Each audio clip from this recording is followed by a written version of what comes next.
যতই দিন এগোচ্ছে ফুলের শহর পাঁশকুড়া ততই জনপ্রিয় হয়ে উঠছে পর্যটকদের কাছে। ফুলের রপ্তানির পাশাপাশি ফুলের বাগান ঘুরে দেখতে বহু দূর দূরান্ত থেকে পাঁশকুড়ায় আসছেন পর্যটকরা। এমন পরিস্থিতিতে বেহাল রাস্তার ঝুঁকি পোহাতে হতো পর্যটক থেকে স্থানীয়দের। এবার প্রায় 2.5 কোটি টাকা ব্যয়ে সেই রাস্তা সংস্কারের কাজে হাত লাগিয়েছে পাঁশকুড়া পৌরসভা। পৌরসভা উদ্যোগ সবচেয়ে ভালো উদ্যোগ, জনসাধারণের যাতায়াতের সুবিধা সব দিক থেকে এটা তো সবচেয়ে ভালো। এটা আমরা জনগণ মনে করি যে আমাদের খুব কাজে উপকার লাগছে। উনি পৌরসভার লোকরা আমাদের খুব চিন্তা ভাবনা নিচ্ছেন যাতে আমরা ভালোভাবে থাকি।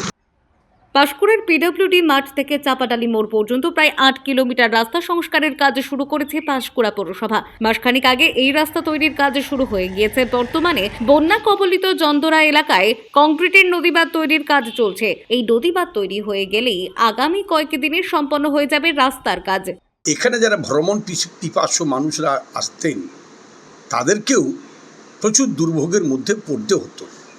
তাদের মুক্তি দেওয়ার লক্ষ্যে, তাদের পাশে দাঁড়ানোর লক্ষ্যে, তাদের সমস্যা নিরসন করবার লক্ষ্যে মানবিক দৃষ্টিভঙ্গি থেকে মানুষের জন্য কাজ করতে হবে এই ভাবনায় আমরা এই কর্মসূচিটি আমরা গ্রহণ করেছিলাম, যা আর কিছুদিনের মধ্যে বাস্তবায়িত হয়ে যাবে।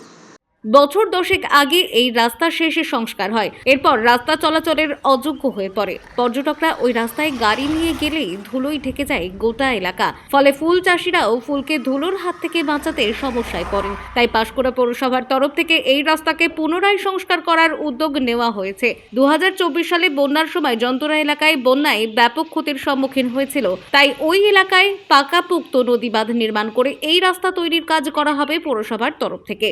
পূর্ব মেদিনীপুর থেকে অঞ্জন মাইতির রিপোর্ট, টাইমলেস ডিপিকশন নিউজ।